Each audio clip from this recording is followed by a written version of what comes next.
to the Turks and Caicos, where the islands are getting a utilities regulator. Here's our correspondent, DeAndre Hamilton, with the details.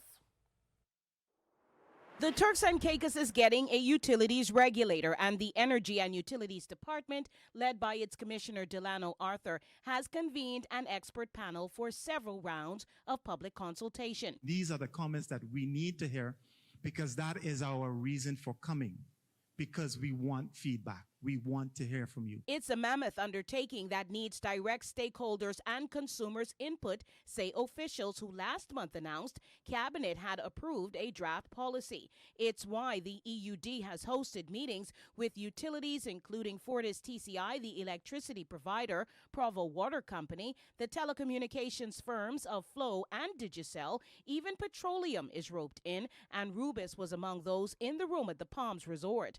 When the public met, though, questions and comments centered around the need for oversight. Independent body, by having appointments that are at sort of a judge level of quality of appointments, and that we have a quasi-judicial system, which is what this is intended to be, you have a much better chance of having decisions made on evidence instead of by tape.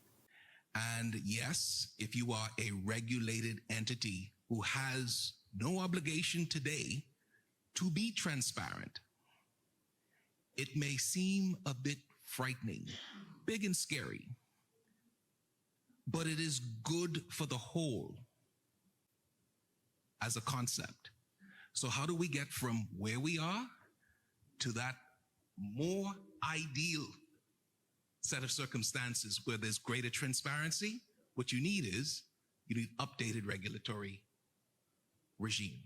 Consultation continues, with residents given access to the multi-sector utilities regulator policy and an email via the EUD website to send in their views. DeAndre Hamilton reporting.